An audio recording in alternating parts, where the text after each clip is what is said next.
Crypto market එකට enter වුණු ගමන්ම ගොඩක් ට්‍රේඩර්ස්ලා ලොස් වෙනවා. ඉතින් මේ ට්‍රේඩින් වලට අලුතෙන් එන ගොඩක් අය කරන ප්‍රධානම වැරද්ද තමයි ට්‍රේඩින් ගැන ඉගෙන ගන්න කාලය වැය කරනව වෙනුවට පළවෙනි දවසේ ඉඳලම සල්ලි හොයන්න යන්නේ. මොකද ගොඩක් අය ක්‍රිප්ටෝ කරන්සි ට්‍රේඩින් පටන් ගන්නෙ මේ ගැන හරියට තේරුම් අරගෙන නෙවෙයි. ඒගොල්ලෝ මේ මාකට් එකට එන්ටර් වෙන්නෙම කවුරු හරි දාපු ප්‍රොෆිට් කාඩ් එකක් එහෙම නැත්නම් කවුරු කෙනෙක් කරපු විත්ඩ්‍රෝල් එකක් දැකලා. ඉතින් එයාලත් හිතනවා අපි ට්‍රේඩින් පටන් ගත්තොත් අපිටත් පළවෙනි දවසේ ඉඳලම මේ වගේ සල්ලි හොයන්න පුළුවන් කියලා. නමුත් මේ මාකට් එකේ ප්‍රොෆෙෂනල් ට්‍රේඩර්ස්ලාගෙන් අපි අහලා බැලුවොත් ඒගොල්ලෝ හැමෝම කියන දේ තමයි අපි ට්‍රේඩින් පටන් ගන්න කලින් ලොකු කාලයක් වැය කරලා මේ ගැන හරියට ඉගෙන ගත්තා කියන එක. මම පහුගිය දවසක ෂෙයා කරා මගේ last 7 days වල P&L report එක. ඩොලර් 47000ක්. ඒ කියන්නේ රුපියල් මිලියන 14කට වඩා වැඩි ගාණක්. ඉතින් ඒ විදිහට ට්‍රේඩ් කරලා ප්‍රොෆිට් කරන්න මම කාලයක් තිස්සේ මේ මාකට් එකේ ගොඩක් දේවල් ඉගෙන ගත්තා. දෙවෙනි කාරණාව තමයි ප්ලෑන් එකක් නැතුව ට්‍රේඩ් කරන එක. ඉතින් ප්‍රොෆෙෂනල් ට්‍රේඩර් කෙනෙක් වෙන්න නම් අපිට අනිවාර්යයෙන්ම හොඳ ට්‍රේඩින් ප්ලෑන් එකක් තියෙන්න ඕනේ. ප්ලෑන් එකක් නැතුව ට්‍රේඩ් කරනවා නම් ඔයා කරන්නේ ට්‍රේඩින් නෙවෙයි ගැම්බ්ලින්. ඊළඟ කාරණාව තමයි ඉමෝෂනල් වෙන එක. ඔයාට කොච්චර හොඳ ට්‍රේඩින් ප්ලෑන් එකක් තිබුණත් ඔයාට ට්‍රේඩින් ගැන කොච්චර නොලෙජ් එක තිබුණත් ඔයා ඕනම වෙලාවක ලොස් වෙන්න පුළුවන්. ඔයාගේ මයින්ඩ් එක හරියට කන්ට්‍රෝල් කරගන්න බැරි නම්. ඉතින් ප්‍රොෆිටබල් ට්‍රේඩර් කෙනෙක් වෙන්න නම් ඔයා අනිවාර්යයෙන්ම ඔයාගේ මයින්ඩ් එක කන්ට්‍රෝල් කරගන්න පුරුදු වෙන්න ඕනේ. ඒ විතරක් නෙවෙයි කිසිම වෙලාවක මේ මාකට් එකේදී ඔයා ට්‍රේඩ් එකක් ලොස් වුණාට පස්සේ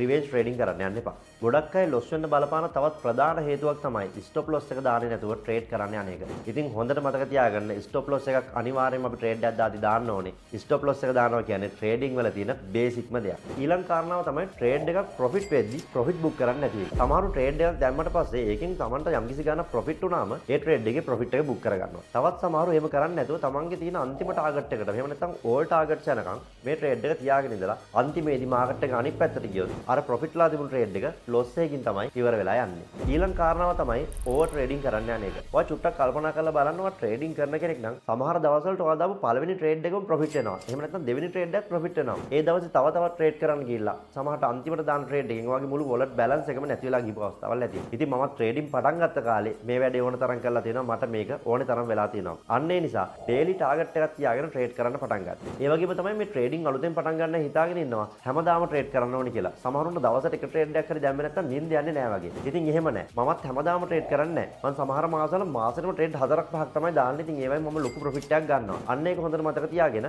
ඔයත් හැමදාම ට්‍රේඩ් කරන්න යන්න එපා. මාකට් එකේ ට්‍රේඩ් කරන්න හොඳ දවස් තියෙනවා, නැති දවස් තියෙනවා. අන්න ඒ වගේවත් ඉගෙන ගන්න. ඒ වගේම තමයි ට්‍රේඩින් කරගෙන යද්දී ඔයා අලුත් දේවල් ඉගෙන ගන්න අනිවාර්යයෙන්ම ඔයාගේ කාලය වැය කරන්න ඕනේ. ඉතින් ඔයාත් මම මේ කිව්ව එක හේතුවක් නිසා හරි ලොස් වෙලා තියෙනවා නම් මේ වීඩියෝ එකට කමෙන්ට් එකක් දාන්න. මම හිතනවා මම මේ කිව්ව දේවල් ටික අලුතෙන් ට්‍රේඩින් පටන් ගන්නට ලොකු උදව්වක් වෙයි කියලා. ඉතින් මේ වගේ ට්‍රේඩින් ගැන මම වීඩියෝ සීරීස් එකක් අරගෙන එනවා. ට්‍රේඩින් ගැන ඉගෙන ගන්න කැමති නම් මාව ෆලෝ කරලා තියාගන්න.